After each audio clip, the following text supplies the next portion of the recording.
अस्सलाम वालेकुम friends, welcome to my channel novel choice. I hope आप लोग खैरियत से होंगे। और मैं आज जो नॉवेल लेकर आई हूँ उसका नाम है मोहब्बत लाजिम है जाना, जिसको तहरीर किया ईमन रज़ा ने। तो ये नॉवेल बहुत अच्छा है, मुझे अच्छा लगा, तो आप लोगों को भी यकीनन ये नॉवेल बहुत अच्छा लगेगा। तो आज ये नॉवेल की मैं पहली एपिसोड रीड करूँगी, जो कि यकीनन आप लोगों को पसंद आएगा। तो चलें ज़्यादा इंतज़ार नहीं करते, बढ़ते हैं इसकी जानिब। वजी मुझे ढूंढ लो, बड़ी सी छत पे ये आवाज़ गूंजी थी। एक नौमन लड़के ने इस शरारती आवाज़ का पीछा किया। जब एक छोटी दीवार के पीछे एक बड़ी सी ड्रम की ड्रॉ में इसे हल्का सा फिरोजी दुपट्टा दिखाई दिया। इस 15 साल नौजवान की आंखें शरारत से चमकी। यार, ये तो यहाँ भी नहीं, कहाँ गए, नीचे जाकर देखता हूँ। इसने अपने लहजे में मसनूई अफसोस का इजहार किया और कदमों के चलने की नकली चाप पैदा की। वो लड़की जो अपने बचने पर दुआ मांग रही थी, इस लड़की के जाने का यकीन करते हुए बाहर निकली और अपनी जीत पर पुरजोश अंदाज में बोली, यस मैं जीत गई। और वो सुर्खी माइल फूलों गालों वाली लड़की अपनी जीत पर नहायत खुश दिखाई देती थी, जब पीछे से भाव की आवाज़ से इसका तेरा निकाल दिया था। इसका दिल उछलकर हलक में आ गया। जब पीछे मुड़कर देखा तो वह आज खड़ा बत्तीसी की नुमाइश कर रहा था। हाय अल्लाह, डरा दिता मैनू। विश ने सीने पे हाथ रखते हुए एक जहाँ पर वहाज को रसीद करते हुए कहा, उफ तुम और तुम्हारे देसी डायलॉग्स। वहाज ने इस 10 साल लड़कियों को प्यार भरी नज़र से देखते हुए कहा, जो खजाली आंखों में खफी समोसे इसे घूर रही थी। अभी मेरी रूह परवास कर जाती। तो इस लड़के ने मजाकिया लहजे में कहा, जबकि इस बात पर इस लड़के ने तड़प कर कहा, जब तक मैं जिंदा हूँ तब तक मेरी गुड़िया को कुछ नहीं होने दूंगा। इसके लहजे में एक शिद्दत पसंदी थी। इस 10 साल सुनाई गुड़िया में तो इसकी जान बसती थी। दोनों में 5 साल का फ़र्क था, मगर सुलूक हम उम्रों वाला। दोनों जैसे एक जिस्म दो जान थे। अगर किसी एक को तकलीफ पहुंचती तो दूसरा भी सो ना पाता। दोनों की मोहब्बत का परवान चढ़ी, दोनों को इल्म ही नहीं हुआ। दोनों एक दूसरे की मोहब्बत में रूम डूब डूब चुके थे। मोहब्बत का रंग इतना गहरा था कि इन्हें आने वाले सियाह वक्त का पता ही न चला। कराची यूनिवर्सिटी में जहाँ शोर शराबा बरपा था, वहीं यूनी के कैफ़े में कदरे पुरसुकून माहौल था। 2-3 टेबल्स पर कुछ लोग बैठे थे, जबकि एक कोने वाली टेबल पर 22 साल नौजवान अपनी मखसूस कुर्सी पर बैठा था। इसकी निगाहें दाखिली दरवाजे पर थी, जबकि हाथ की उंगलियां फ़ोन पर पियानो बजा रही थी, जो इसके किसी के बेसब्री से इंतजार में होने का पता दे रही थी। कमान की तरह खींची गई आईब्रो, रोशन आंखें, उठी नाक और आपस में बोस लब इसकी गोरी रंगत पे बहुत जचते थे। इसको देखकर कई लड़कियां आहें भरती थी। इसको देखने के लिए कई क्लासेस बंक करती, तो कई यूनिट टाइमिंग से पहले आ जाती, मगर इसके लिए दिए और अखर अंदाज सब लड़कियों को इससे दूर रहने पे मजबूर करता। आखिर कोई क्यों ना मरता इस पर, वो था भी तो इतना अमीर, कभी इकलौता शाह इंडस्ट्री का इकलौता वारिस। लड़कियों में वो लेडीज किलर के नाम से मशहूर था। वो इंतजार करते करते उकता गया था। जब इसे सामने से रायमा आती नजर आई, उसका इंतजार खत्म हुआ। कहाँ थी तुम, इसने खफी से पूछा।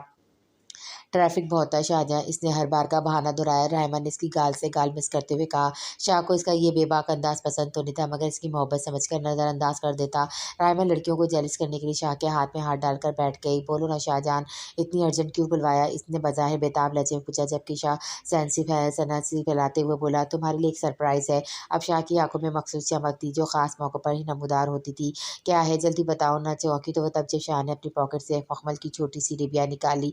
इस डिब्बी को देखकर रायमा की आंखों में एक चमक आ गई थी। इसने मखमली डिब्बी खोली और रायमा के आगे की, विल यू मैरी मी, इसने एक शान से पूछा, क्योंकि वो जानता था कि कोई भी लड़की इसे इनकार कर ही नहीं सकती थी, और रायमा इन्हीं लड़कियों में से थी। हीरे की चमक ने रायमा की आंखें खैर कर दी थी।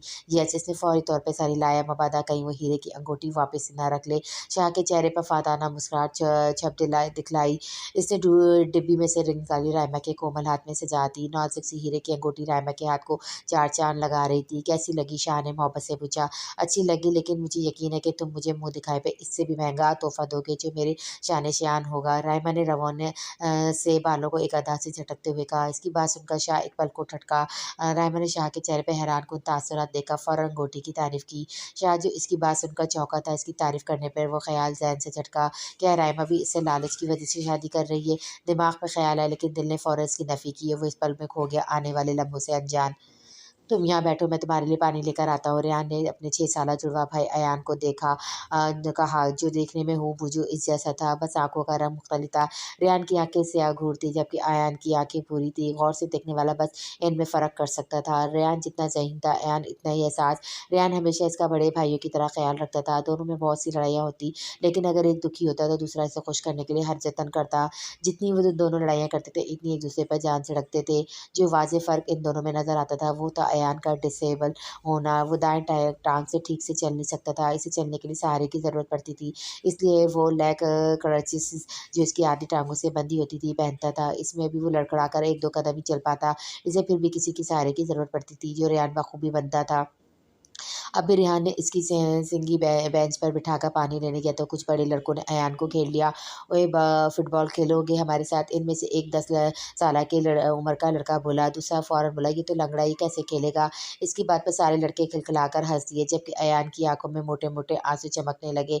अरे ये तो रोंदू है, एक और लड़का बोला। अब के बाकायदा अयान हिचकियों से रो रहा था जब इनमें से किसी एक लड़के ने इसे बेंच से नीचे धक्का दे दिया, जिससे इसके हाथ जख्मी हो गए। रेहान ने जब दूर से कुछ लड़कों को अयान को तंग करते देखा तो वो चीज़ें वहीं फेंक कर इसके पास दौड़ा चला आया और उसको उठाकर वापस बेंच पर बिठाया। किसने मेरे भाई को हाथ लगाया? इसने नन्ही मुन्नी मुठियां बीच कर कहा। मैंने लगाया, क्या कर लेगा? इनमें से 10 साल लड़का बोला और रेहान को धक्का दिया। इससे पहले कि वो गिरता, दो मेहरबान हाथों ने इसे थाम लिया। इसने अपने मसीहा को देखा जो 23 साल लड़की थी। How dare you? इस लड़की की सख्त आवाज़ पर सब इसकी तरफ पलटे। ये क्या बदतमीजी है? How dare you? इस खोबरी लड़की ने कड़े तेवरे से पूछा। बच्चे इसके रूप दबदबे से ही समझ गए थे कि वो टीचर है, इसलिए सब झुकाकर एक कतार में खड़े हो गए। क्या आप सब यहाँ ये सब सीखने आते हैं? स्कूल के अपने जूनियर्स को ऐसे तंग करते हैं? जो जवाब दे मुझे। सीनियर होने के नाते आपका फ़र्ज़ है कि अपने जूनियर्स की मदद करें, ना कि इनकी बुलंद करें। Shame on you, I am very disappointed. बच्चों की बोलती तो इसके स्ट्रिक्ट अंदाज पर ही बंद हो गई थी। से सॉरी टू हिम। सब बच्चों ने शर्मिंदा होते अयान को सॉरी कहा, जो हिचकियों से रो रहा था। चले आप जाएँ, आइंदा मैं आपको अयान को तंग करता ना देखूँ, बल्कि अगर कोई अयान को तंग करेगा तो आप इसकी मदद करेंगे, ना कि इसका मज़ाक उड़ाएँगे। अंडरस्टैंड? आखिर पे इस टीचर ने मोतबराना अंदाज में बच्चों को समझाया, जिसे वो खातिर ख्वाह समय समझ भी गए। इनकी चले जाने के बाद जो लड़की अयान के सामने घुटनों के बल बैठी, जो अभी तक रो रहा था। इस वजह से लड़का क्यों रो रहा है? इस लड़की ने अयान से दोस्ताना अंदाज में पूछा। रेहान ने इस लड़की के दोस्ताना अंदाज पर इसे गौर से देखा, जो कहने को तो उनकी टीचर थी, मगर इसका अंदाज दोस्ताना था। मैंने सुना है गंदे बच्चे रोते हैं, क्यों रेहान? रेहान ने इसकी बात समझकर जल्दी में हाँ में सर हिलाया। इस क्यूट से बच्चे का नाम क्या है? अयान। इसने हिचकियों में रोते हुए अपना नाम बताया। तो अयान, आप क्या गंदे बच्चे हो जो रो रहे हो? इस लड़की ने मसनूई हैरानगी से लिए पूछा। अयान ने झट नाम में सर हिलाया और रोते हुए बोला, मैं तो नहीं रो रहा, मैं तो मजाक हिचकी, मैं हिचकी रो रहा हूँ। हिचकियों के दरमियान बोलते हुए बहुत क्यूट लग रहा था। इस लड़की ने इसके इतने क्यूट अंदाज पर इसके दोनों गाल चट चूम लिए। इसके इस अमल पर ऐन ब्लश करके रह गया, जबकि रेहान मुँह खोले से देखने लगा। मैं तो इस क्यूट से बॉय से दोस्ती करने आई थी, क्योंकि मेरा यहाँ कोई भी दोस्त नहीं है। क्या आप दोनों मेरे फ्रेंड बनोगे? इस लड़की ने अपने लहजे को उदास बनाकर मुँह लटकाते हुए कहा, जिस पर दोनों ने झट सर हाँ में हिलाया।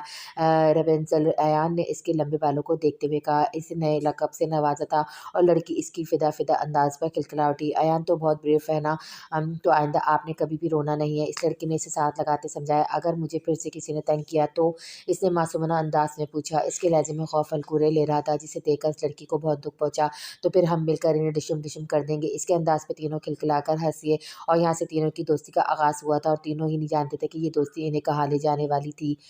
दाऊद मेंशन के बाहर एक होंडा सिविक आकर रुकी, जिसमें 23 साल नौजवान आंखों पे ग्लासेस लगाए निकला और मजबूत कदम रखते हुए मेंशन के अंदरूनी जाने बढ़ा। इसकी चाल में एक मजबूती थी, वो एक सहरसी के शख्सियत रखता था, एक रूप दबदबा था इसकी चाल में। इसके एक हाथ पे यकीनन लैपटॉप बैग था। जो ही इसने मेंशन के अंदर कदम रखा, इसकी निगाह सामने ब्लैक जॉर्जेट की साड़ी में तैयार खड़ी अपनी बीवी पर गई, जो कहीं जाने के लिए तैयार खड़ी थी। वो बेइंतहा हसीन और मगरबी नकुश की हामिल तकरीबन 28 साल लड़की थी। इसने इस उम्र में भी अपने आप को काफ़ी मेंटेन किया हुआ था। गहरी काली आंखें, सतून नाक, किस तरह सफ़ेद रंग और उन पर जस्ट मुनासिब होठ। इसका सरापा सही की तरह हसीन था। वेलकम मेरी जान, इसने बनावटी लहजे में कहा। काफ़ी अरसे के साथ गुजार के अब तो इसे अपनी बीवी के बनावटी लहजे की आदत हो गई थी। गुड आफ्टरनून, बच्चे आ गए स्कूल से? दाऊद ने अपने बच्चों के बारे में पूछा। वो तो कब के आ गए, खाना खाकर आराम कर रहे हैं। तुम्हारा दिन कैसा गुजरा? बस गुजर गया। तुम सुनाओ, कहीं जाने की तैयारी है? इसने अपनी बीवी की नकसक्सी की हुई तैयारी को गहरी नज़रों से जांचते हुए कहा, हाँ, एक ज़रूरी काम से जा रही हूँ। अब ये ना पूछना कि कहाँ जा रही हूँ, मुझे रोक टोक पसंद नहीं, तुम्हें अच्छी तरह पता है। दाऊद इससे ये ना पूछ सका इतना तैयार होकर वो कौन से काम पर जा रही है। दाऊद ने एक नापसंदीदा निगाह इस पे ऊपर से नीचे तक डाली। हैव अ गुड डे के कहकर वो टिक टिक करता हुआ ये जा वो जा। दाऊद ने अंगारा भरा और अपने कमरे की जानिब चल दिया।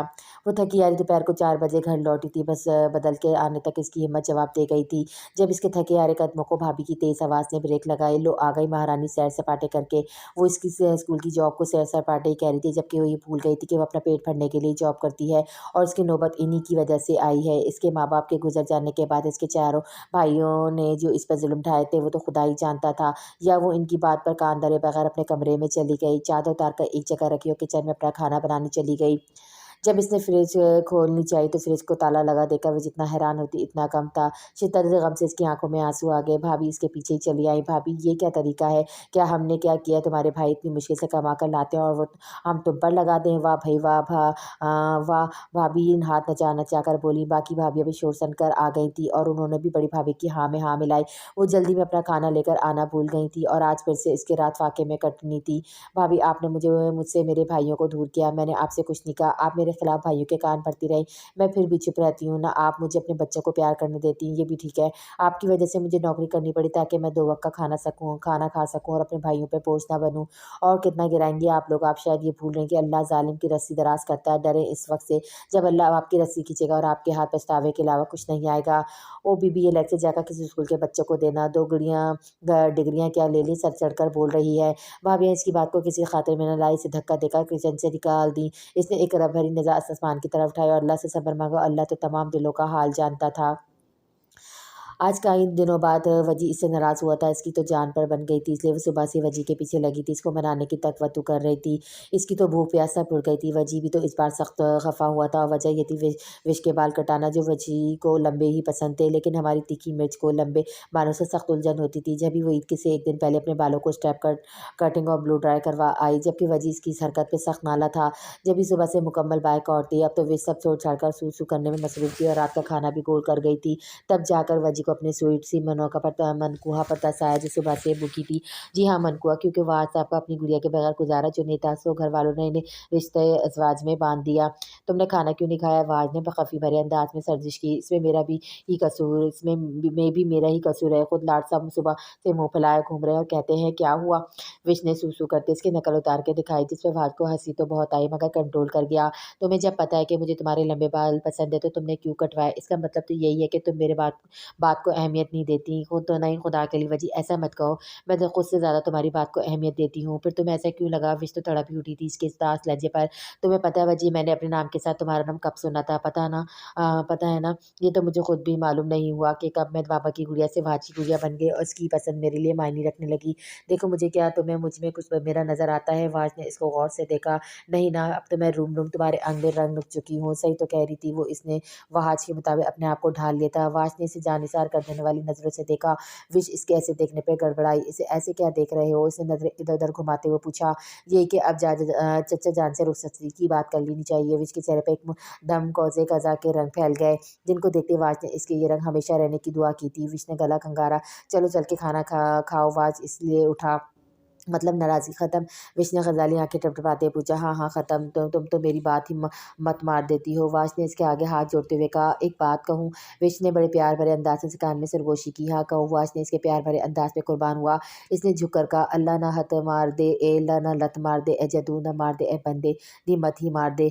जैसे अब की। जल्दी से इसकी गाल पे किस करके कहते हुए भागी, जबकि इस प्यार भरी जसारत में इसे पकड़ भी न सका और हाथ मलते रह गया। बड़े से हॉल में पार्टी का एक ज़बरदस्त एहतमाम किया गया था। हर जगह लाइटिंग और डेकोरेशन से हॉल मुनव्वर था। हर तरफ औरतें और मर्दों की टोलियाँ खड़ी थी। ये दरअसल पर बिज़नेस पार्टी थी, जहाँ कपल्स के साथ-साथ वसी तादाद कैमरामैन्स और रिपोर्टर्स भी थे, जो इधर-उधर बिखरे मशहूर बिज़नेसमैन से इनका इंटरव्यू ले रहे थे। जब एकदम हॉल में अफरा-तफरी मची, क्योंकि दाखिल दरवाज़े से जाना-माना बिज़नेसमैन दाऊद और उसकी वाइफ दाखिल हो रहे थे। रिपोर्टर्स और कैमरामैन्स का जम-ख़बीर इन दोनों पर झपटा खड़ा-खड़ा इनकी तस्वीरें खींचने लगा। वो इन सबको एक्सक्यूज़ करता हुआ अंदर की जानिब बढ़े, जहाँ शम्स सुख्ताए खड़ा अपना इंटरव्यू दे रहा था। इनको आता देखकर इसने कैमरामैन और रिपोर्टर्स को फारिग किया और दाऊद की जानिब बढ़ा। कैसे हैं शम्स साहब? दाऊद ने इससे मुसाफ़ा करते हुए कहा। आपके आ जाने से आ जाती है चेहरे पे रौनक, लोग समझते हैं बीमार का हाल अच्छा है।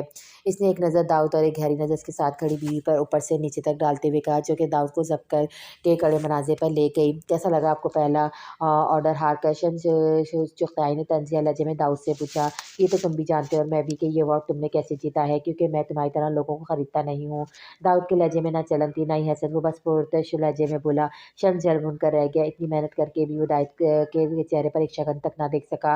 वाक़ई क्या इतना जानते हैं आप मुझे? शम्स ने तंज़ किया। वैसे एक बात तो बताओ, ये इतने मेंबर तुमने अपनी तरफ कैसे कर लिए? दाऊद ने दोस्ताना लहजे में कहा। क्या करूँ दाऊद साहब? लोगों की कमज़ोरियों पे नज़र रखना आपसे ही तो सीखा है। इसने दाऊद की बीवी पर एक गहरी निगाह डालते हुए कहा। अच्छा, लेकिन मुकाबला तो बराबर के लोगों में ही अच्छा लगता है। दाऊद ने हँसते हुए तंज़ किया। वो पिछले 5 सालों से बिज़नेस में था, जबकि दाऊद को 3 साल ही हुए थे और वो कामयाबी की मंज़िल तय करता चला गया और 3 सालों से लगातार बेस्ट बिज़नेसमैन का अवार्ड जीत रहा था, जो कि शम्स चुगताई से हज़म नहीं हो रहा था और 3 साल बाद आज वो रिश्वत देकर अवार्ड हासिल कर चुका था। ऐसा बिल्कुल भी नहीं दाऊद साहब, अगर मुकाबिल शातिर और घाक इंसान हो तो मुकाबले का अपना ही मज़ा है। दाऊद ने इसे गुड लक और आगे की जानिब बढ़ दिया। जहाँ स्टेज पर इसका नाम अनाउंस हो रहा था, साथ खड़ी दाऊद की बीवी की आंखों में शम्स चुगताई को देखकर एक चमक आई थी। इसकी नज़र में पसंदीदा साफ देखी जा सकती थी। फिर वो जितनी देर इस पार्टी में रही, इसकी नज़र शम्स पर ही टिकी रही।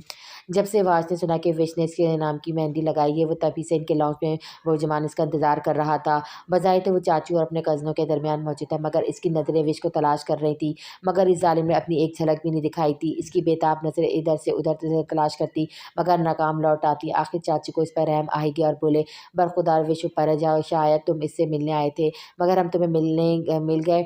चाचू ने शरारत से इसकी टांग खींचते हुए कहा, जबकि सबके चेहरे पे दबी दबी हंसी नज़र आने लगी।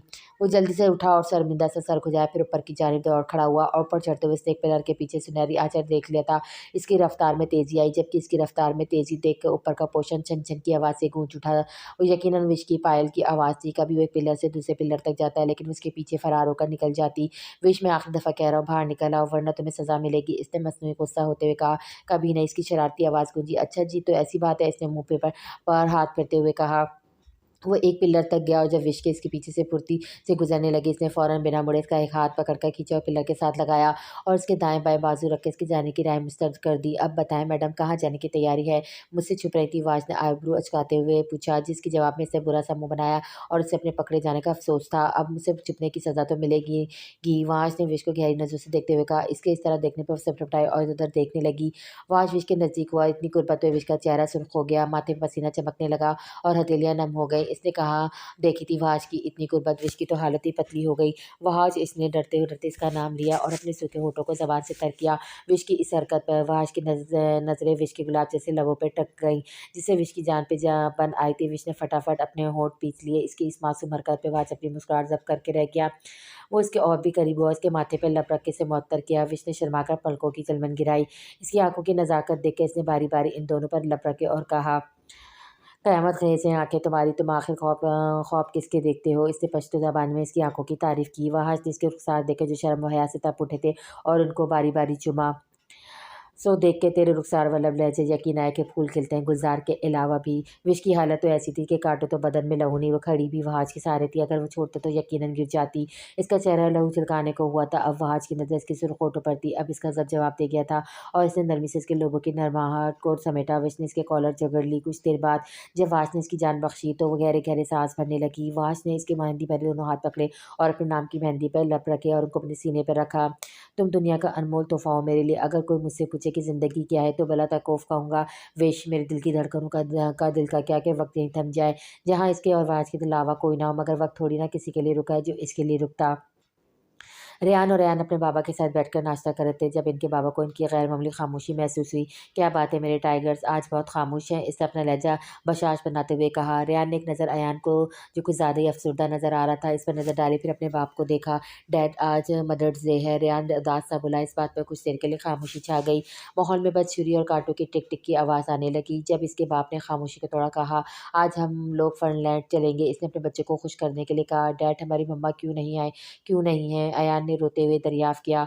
इसका मासूम सा चेहरा रोने की वजह से सुर्ख हो गया था। इसकी बात पर इसके बाप ने ज़ब्त से लब भेजे। बच्चों, मैं आपको कितनी दफ़ा समझाऊँ, आपकी कोई मम्मा नहीं, जो थी वो आपको छोड़कर चली गईं और आज के बाद मैं इस बारे में कोई बात नहीं सुनना चाहता।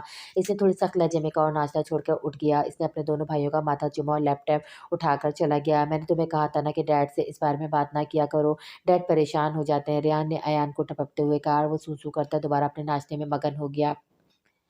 आज वो असेंबली से कुछ देर पहले ही आ गई थी क्योंकि बस टाइम पर मिल गई थी और वो स्टाफ रूम में बैठी बच्चे के पेपर चेक कर रही थी जब इसकी नज़र स्टाफ रूम में बनी खिड़की से बाहर पड़ी। ये इसका स्कूल का अगबी हिस्सा था जो काफ़ी सुनसान और बड़े-बड़े घने दरख्तों से घिरा हुआ था। ऐसे में इसने अयान को यहाँ बैठे देखा तो इसे ताज्जुब ने घेर लिया। वो पेपर वहीं छोड़ते हुए बाहर की जानिब तकी जहाँ अयान घुटनों में सर दिए बैठा था। इसने अयान के पास जाकर इसे प्यार भरी आवाज़ में पुकारा। जब इसने सर उठाया तो देखकर हैरान रह गई। अयान का मुँह आँसुओं से भरा था और चेहरा सुर्ख हो पड़ा था और आँखें ज़ुल्म की दास्तान बयान कर रही थी। क्या हुआ मेरी जान? वो तड़प के आगे बढ़ी, उसका मुँह हाथों के प्याले में लेकर चूम लिया। क्या हुआ? किसी ने कुछ कहा है या मारा है? मुझे बताओ, मैं जाकर अभी इससे पूछती हूँ। इसने गुस्सा होते हुए पूछा। अयान ने रोते हुए नफ़ी में सर हिलाया। तो फिर क्या हुआ जानू, ऐसे क्यों रो रहा है मेरा बच्चा? इसने अयान को साथ लगाते हुए कहा। आज मदर्स डे है, इसने हिचकियों के दरमियान बयान किया। तो इस लड़की ने कुछ ना समझने वाले अंदाज से देखा। मेरी मम्मा, इसने हिचकियों में रोते हुए कहा। और इस लड़की को लम्हा न लगा समझने के मामला क्या है। इसने कस के अयान को गले से लगा लिया था और इससे अपना और अयान का दुख साझा लगा, जो माँ के लिए तड़प रहा था। इसने प्यार से अयान को समझाया। अयान, पता है जब अल्लाह ताला किसी को पसंद करता है तो वो क्या करता है? अयान ने मासूमियत से नफ़ी में सर हिलाया। वो शख्स है जिसको वो सबसे ज़्यादा पसंद करता है, ले लेता है और देखता है कि बंदा आज़माइश में पूरा उतरता है या नहीं। आपको अल्लाह का फ़ेवरेट बंदा बनना है या नहीं? जब अयान को कुछ बात समझ में आई तो इसने हाँ में सर हिलाया। वेरी गुड, तो अब आप उदास नहीं होंगे, इसने प्यार से समझाया।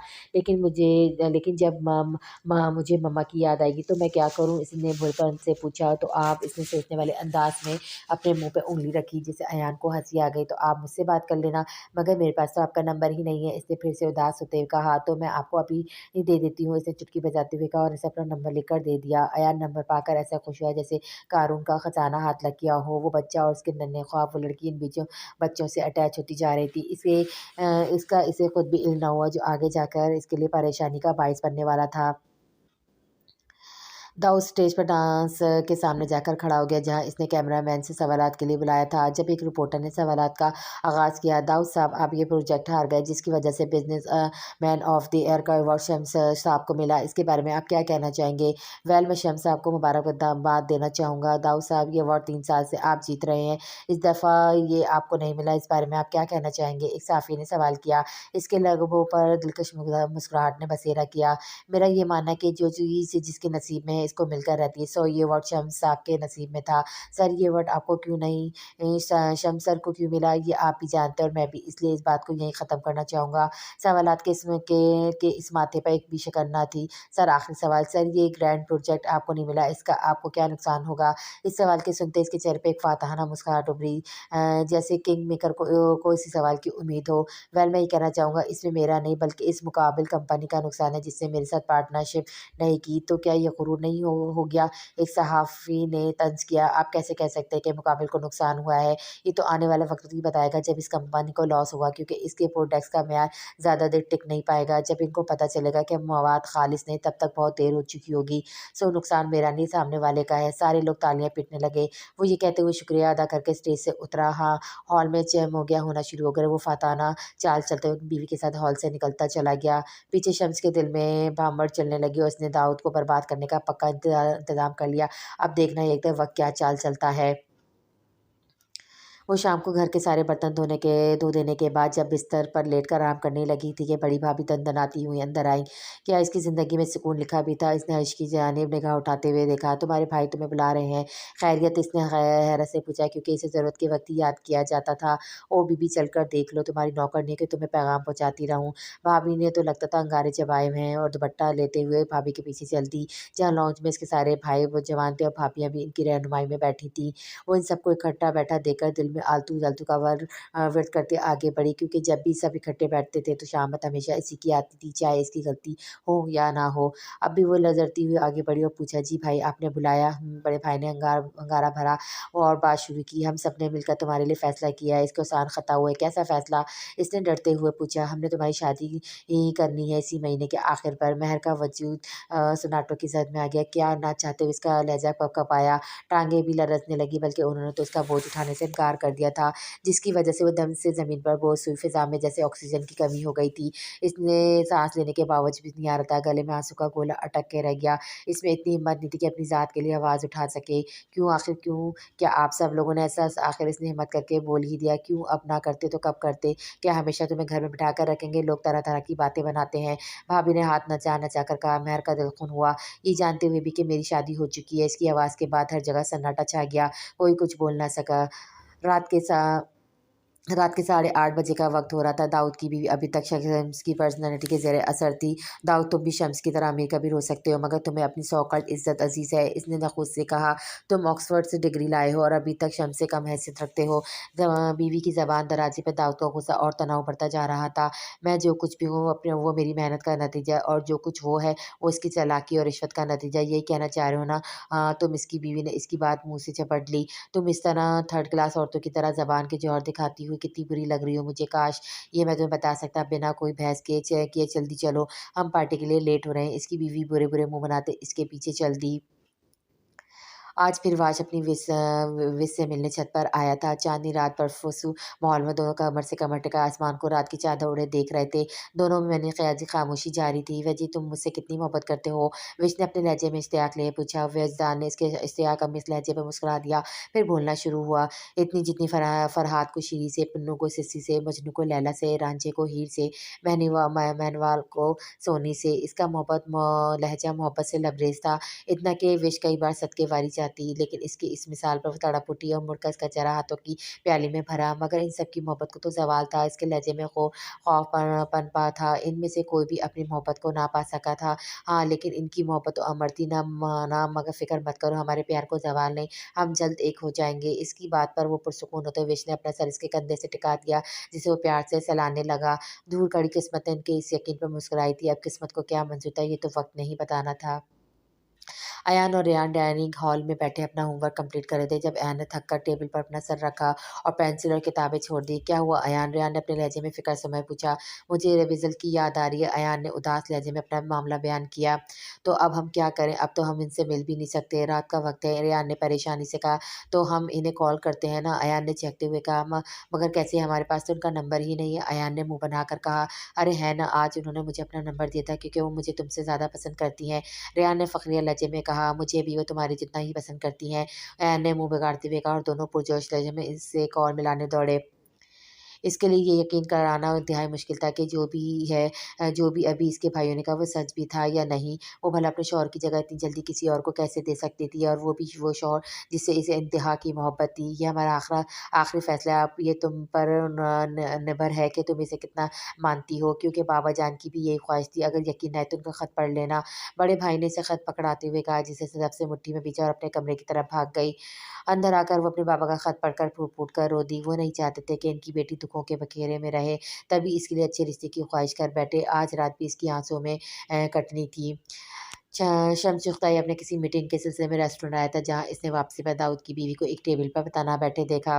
दाऊद की गैर मौजूदगी का फ़ायदा उठाते हुए शान से चलता हुआ इसके करीब आया, गला खंगार कर इसके अपनी तरफ मुतवज्जह किया, जो कि फ़ोन पर बिज़ी था। शम्स खंगारने पर होश में आया। शम्स को देखकर इसकी आँखों में पसंदगी चमकी।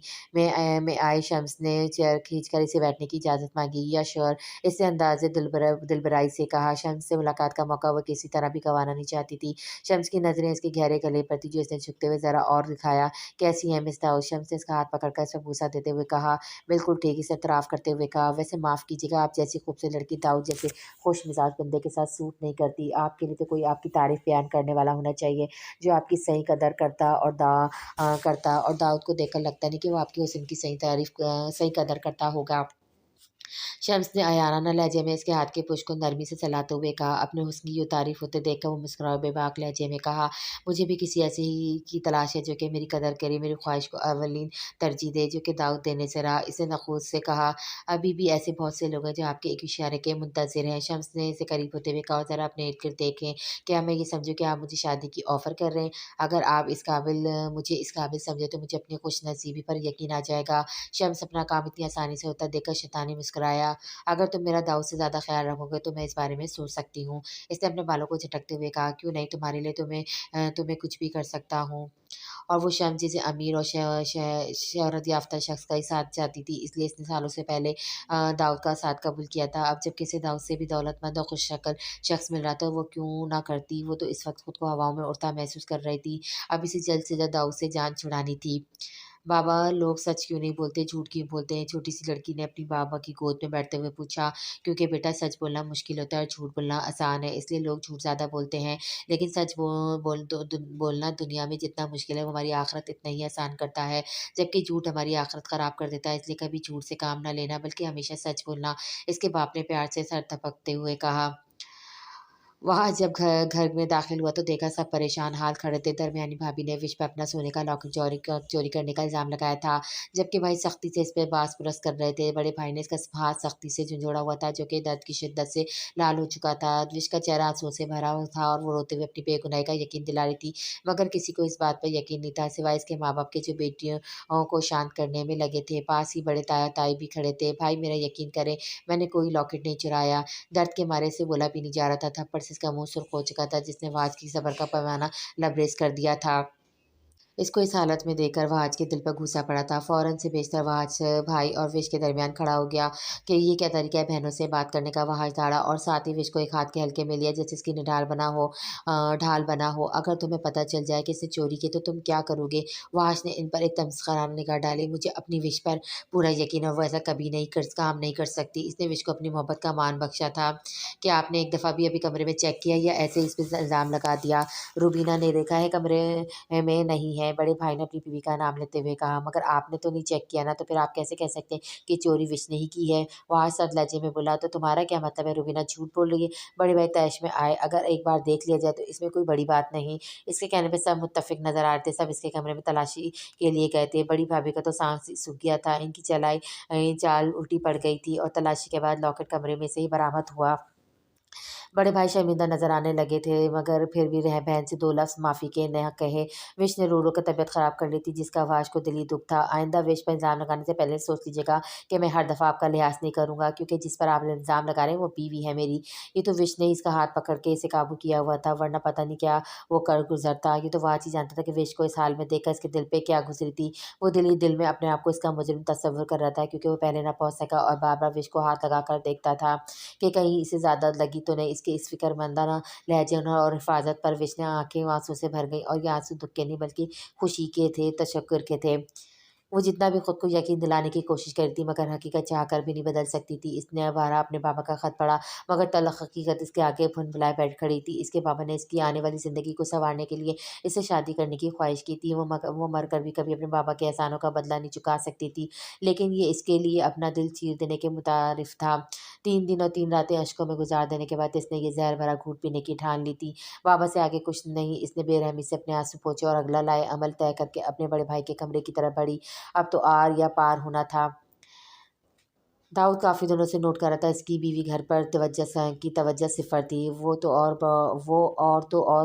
बच्चों के साथ भी वक़्त गुज़ारना भूल गई थी। दाऊद इसे काफ़ी दफ़ा टोक चुका था, मगर इस पर किसी रोक-टोक का असर होना था ही नहीं।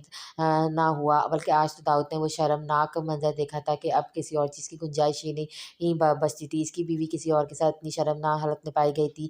वो घर में शराब के आलम में लाउंज में इधर-उधर टहलकर अपनी बीवी का इंतज़ार कर रहा था, जो रात के 1 बजे भी घर से गैर हाज़िर थी। अचानक ही बाहर से टायर चरचराने की आवाज़ आई, जो इसकी आमद की खबर दे रही थी। इसकी खूंखार नज़रें दरवाज़े पर टिकी थी, जहाँ इसकी बीवी राइमा काफ़ी नाज़ेबा कपड़ों में लड़खड़ाती हुई चली आ रही थी। कहाँ से आ रही हो तुम? सबके बावजूद इसकी धाड़ पूरे लॉन्च में गूंजी, जो इसकी शदीद गुस्से की अलामत थी। मैं तुम्हें जवाब देना ज़रूरी नहीं समझती, इसकी बीवी आगे से तरस लहजे में बोली। इसकी बदतमीज़ी पर दाऊद के सब्र का पैमाना लबरेज हुआ और इसने एक घुमाकर अपनी बीवी के मुँह पर थप्पड़ रसीद किया, जो इसका भारी हाथ पड़ते ही लड़खड़ाकर ज़मीन पे जा गिरी। साथ ही इसका सारा नशा हिरन हुआ। How dare you! तुम्हारी हिम्मत कैसी हुई मुझ पर हाथ उठाने की? तुम्हारी सो कॉल्ड की इज़्ज़त हूँ मैं। इसकी बीवी गुस्से से लड़खड़ाते लहजे में बोली। वही इज़्ज़त जो अपने आप को किसी और के बैट की ज़ीनत बना चुकी है। दाऊद के सर्द व सपाट लहजे पर वो 2 पल को तो घबरा गए, फिर टेढ़ बनते हुए अपनी बात जारी रखी। हाँ, तो ठीक है, आप सच सामने आ ही गया तो छिपाने का कोई फ़ायदा नहीं। मुझे ना तुमसे तलाक चाहिए। इसके ढीठ टन पर इसको बहुत तैश आया। तुम्हें पता भी है कि तुम क्या कह रही हो? तुम्हें अपने बच्चे की परवाह भी है या नहीं? दाऊद बेयकीनी से बोला, बच्चे मेरे बच्चे नहीं, सिर्फ़ अपने बच्चे कहो। मेरे लिए सिर्फ़ वो पाँव में बंधी ज़ंजीरें हैं जो तुमने बाँधी है। बाकी मेरा इनसे कोई वास्ता नहीं। वैसे भी इसे डिसेबल बच्चे की माँ कहलाने का मुझे कोई शौक नहीं।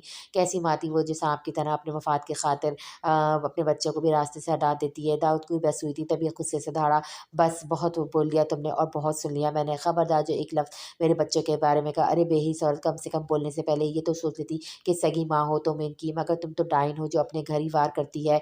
जाओ, मैंने दाऊद शाह ने तुम्हें पूरे होश-ओ-हवास में तलाक दी, तलाक दी, तलाक दी।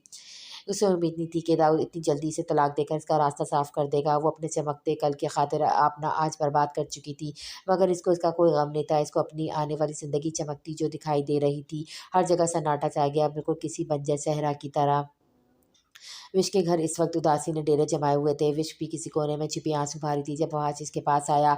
तुम यहाँ छुपी बैठी हो, मैं तुम्हें बाहर ढूंढ रहा था। चलो, मैंने खाना नहीं खाया, साथ खाते हैं।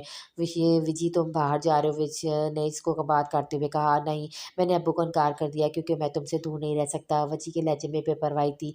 लेकिन ये तुम्हारा ख्वाब था ना कि तुम बाहर से हाउस जॉब करो। अब तुम्हें अपना अच्छा मौका मिल रहा है तो क्यों गंवा रहे हो? विश ने इसके रूबरू होते पूछा। विश से आगे कुछ नहीं वाज की, ख्वाब भी नहीं, तुम नहीं तो कुछ भी नहीं, कुछ भी नहीं। वाज ने विश का मुंह अपने हाथों के प्यालों में थाम कर कहा। इतनी मोहब्बत पर विश की आंखें आंसू से भर गई। तो कोई किसी को कितना भी कैसे चाह सकता है? क्या वो इसकी चाहत का बदला इसकी राह में रुकावट बन के चुका सकती थी? कभी नहीं। वो जानती थी कि सब घर वाले इससे नाराज हैं, फिर भी सब घर वालों की मुखालफत मोल लेकर सिर्फ और सिर्फ अपनी विश के लिए अपने ख्वाबों की कुर्बानी दे रहा था, क्योंकि वो जानता था कि विश इसके बगैर गुजारा मुमकिन नहीं। इसका भी तो नहीं था ना। वादा करो मुझसे, विश ने आगे हाथ बढ़ाकर कहा। कैसा वादा? वहाज ने अचंभे से पूछा। करो तो मगर मुकरना मत, विश ने तंबिया करते हुए कहा। जान मांग लेती तो तुम तो बगैर सोचे समझे दे देता, ये तो फिर एक वादा है। वहाज ने शिद्दत से कहा और उसके हाथ पे हाथ रखकर वादा किया और उसे बोलने का इशारा किया जैसे जानना चाहता हूँ। वादा क्या है? तुम्हारी कल की फ्लाइट कन्फर्म है वजी। तुम्हें मेरे लिए जाना ही होगा और अपने ख्वाबों की तकमील करनी होगी, फ्यूचर डॉक्टर। विश ने आंसू को बामुश्किल तरह खेलते हुए कहा। इसकी बात पर वहाज का चेहरा सपाट हुआ, क्योंकि वो जानता था कि विश किस जब का मुजाहरा करते हुए जाने के लिए मना रही थी। शिद्दत जब से इसकी आंखें सुर्ख पड़ गई। इससे पहले कि वो इनकार करता, विश ने इसका वादा याद दिलाया। इनकार की कोई गुंजाइश नहीं वजी, बस 2 साल की तो बात है।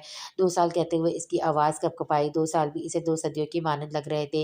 इसने मुस्कुराने की कोशिश की लेकिन नाकाम ठहरी। रह लोगी मेरे बगैर? वाज ने अपनी आवाज़ को मजबूत बनाते हुए कहा। है तो मुश्किल, लेकिन आदत डाल लूँगी और फिर तुमसे कॉल पर रोज़ बात भी तो करूँगी ना।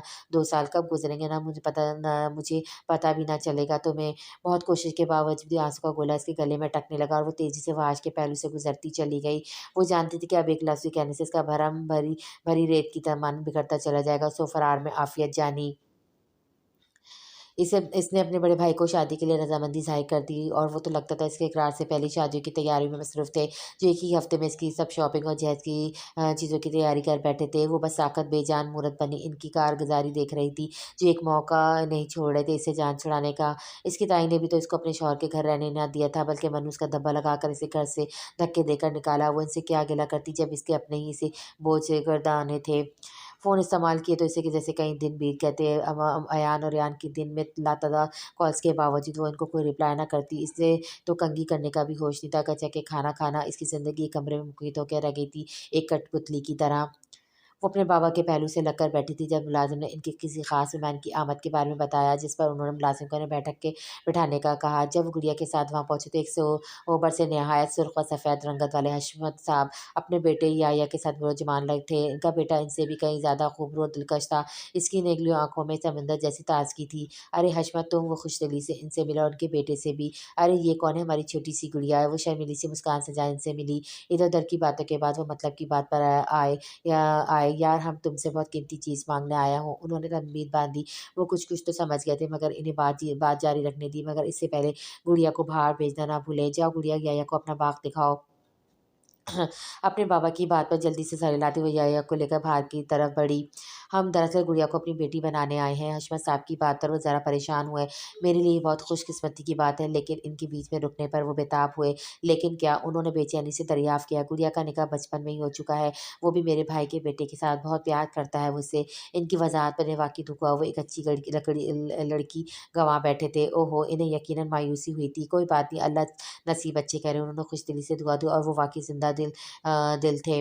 बाहर लॉन में गुड़िया और याया चहलकदमी कर रहे थे। याया ने इसे अपने पेशावर से मेरी शिफ्ट होने की कहानी सुना रहा था और वो आँखें बड़ी की के इसे मेरी की खूबसूरती के बारे में पूछ रही थी। याया को ये मासूम सी पटर-पटर करने वाली गुड़िया बहुत पसंद आई थी। भैया, आप तो इतने डैशिंग हैं, आपकी कोई गर्लफ्रेंड नहीं है? गुड़िया ने आँखें टपटपाते पूछा। याया इसकी इस बात पे जितना हैरान होता इतना कम था। अभी तक तो नहीं है। इसने हँसकर नफ़ीस से गुड़िया से ऐसे सवाल की उम्मीद न थी, इसलिए सब टपटा गया।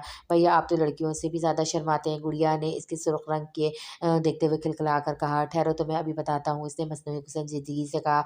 आहा, सॉरी भैया, वो मेरे भाई मुझसे इतने फ्रैंक नहीं है ना इनके पास मेरे लिए वक़्त है। आपको मेरी कोई बात बुरी तो नहीं लगी? इसके लहजे में याया ने भाइयों के लिए हसरत देखकर याया को दिली दुःख हुआ। अरे मुझे क्यों बुरा लगेगा? मैं तो तुम्हारा भाई हूँ ना, इसने बड़ी शरारत से इसके बाल खींचते कहा। हाय अल्लाह सच्ची, इसने खुशी के मारे पूछा। जी मुच्ची, इसने भी इसी अंदाज में कहा। तो मिलाए हाथ फ्रेंड्स। भैया या ने भी हाथ मिलाते हुए दोस्ती की मेहर लगाई। इन दोनों ने अपने नंबर से एक दूसरे से एक्सचेंज किया और अंदर की जाने पड़ गए। दोनों ही एक बहन और भाई मिल जाने पर खुद को खुशकिस्मत महसूस कर रहे थे, क्योंकि याया भी अकलौता था। गुड़िया के आने से इसकी बहन की कमी पूरी हो गई। अयान और रेयान की एक ही फूफो थी जो अमेरिका में मुकीम थी। वो आजकल सर्दियों की छुट्टी गुजारने आई थी। बच्चे इनसे लगे इन्हें अपनी रोज़मर्रा की कारगुज़ारी बता रहे थे, जिनमें ज़्यादातर हैरान इनकी रेफज़ल के ज़िक्र ने किया था। बच्चे इसका नाम लेकर नहीं थक रहे थे। वैसे भी दाऊ से काफ़ी मर्तबा दोबारा शादी का कह चुकी थी, मगर इसका इनकार हुज़ बरकरार था। अब तो इन्हें खुद भी कुछ करना था। बच्चों ने एक नई राह दिखाई थी, जिसे वो कतई नज़रअंदाज नहीं कर सकती थी। आखिर वो पला ही गया जिसका विश ने ख्वाब में भी नहीं देखा था। वो एयरपोर्ट पर वहाज को अलविदा करने आई थी। इसकी सुर्ख आँखें इसकी सारी रात गिरयाज़री की निशानदेही कर रही थी। अब भी वो जब की कड़ी मनाजिल तय करते इसे यहाँ खुशदिली से सी ऑफ करने आई थी कि वाश परदेस जाके परेशान ना हो। मगर ये कैसे मुमकिन था? वाश अपने विश से बेखबर रहता। वो इसका नज़र चुराना, इसे कतराना सब समझ रहा था। अगर विश ने इसे वादा ना किया होता तो वो कभी भी बाहर जाने की हामी ना भरता। अब विश का सताया चेहरा देखकर इसे शिद्दत से अपने फैसले पे पछतावा हो रहा था। इसका दिल किया वो अपने दिल पे अपनी विश को लेकर किसी सुनसान गोशे में रुपोश हो जाए, जहाँ कोई इनकी प्यार भरी ज़िंदगी में दखल-अंदाज़ी ना कर सके। मगर इसकी फ़्लाइट के अनाउंसमेंट ने इसके इरादों पे पानी फेर दिया और वैसे भी अपनी वजह से विश को किसी मुश्किल में नहीं डाल सकता था। वो जानता था इसके ना जाने का इल्ज़ाम भी विश के सर आएगा और इसे ताने सुनने पड़ेंगे, इसलिए वो खामोशी से जा रहा था, मगर जल्द लौटने का पुख्ता इरादा लिए। वो काफ़ी देर विश के गले लगे इसका गम गलत करता रहा और हसीन यादें कैद करता रहा। फिर वो मुश्किल से ही सही उससे अलग हुआ और उसकी पेशानी पर मोहब्बत की महसबत की और तेज़-तेज़ कदमों से चलता हुआ निकलता चला गया। जाने से पहले इसने रुक कर एक बार पलट कर देखा और यही पलटना विश की दुनिया हिला गया। वो सब्र का दामन छोड़ते हुए अपने बब्बा के गले लग गई, फूट-फूट कर रो दी। ना चाहने के बावजूद इन दोनों के दरमियान हज़र आन खड़ा था। अब इसे पार करना इन दोनों के लिए जिगर गुर्दे का काम था, जो ना चाहते हुए भी वो करने पे खुद को मजबूर पाते थे। इसके बगैर विसल नामुमकिन था। वक़्त का काम था गुज़रना, सो गुज़र गया। इस दरमियान विश और वहाज का फ़ोन पर राब्ता रहा, मगर आज ख़ास दिन था सबके लिए, मगर सबसे ख़ास तो विश के लिए था, क्योंकि इसका दुख-सुख का साथी एक तवील इंतज़ार के बाद आ रहा था। वो बेताबी से एयरपोर्ट पर सबके साथ खड़ी इसके इंतज़ार में घुल रही थी। कितनी दुआएँ की थी इसने इस वक़्त।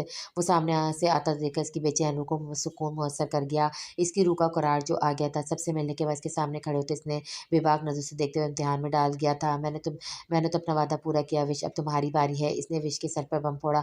आज मेहंदी और कल रुखसती, इसी शर्त पर मैं गया था और देखो वो लम्हा आ गया जिसका मुझे शिद्दत से इंतज़ार था।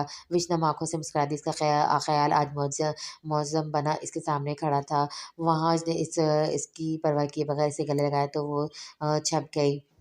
शाम को इसे खूबसूरती से सजाया गया था और उसके सफ़ेद मखमली हाथों पे वहश के नाम की मेहंदी लगाई की थी, जिसको बार-बार देखकर वो खुद पर रश करती। वो सहेलियों के झुंड से उठकर कमरे में आई तो वहाज को कमरे में पाया। इसकी आँखें फटी की फटी रह गईं। वहाज, इसने इसे दिलाते हुए खींचकर इसका नाम को लंबा किया तो वहाज जी जान से मुस्कुराया। जब वो इससे नाराज़ होती तभी खींचकर इसका पूरा नाम अदा करती थी। जी जाने वहाज, इसने दिलकशी से कहा, तुम यहाँ क्या कर रहे हो? पता भी है कि अगर तुम्हें किसी ने यहाँ देख लिया तो क्या सोचेगा?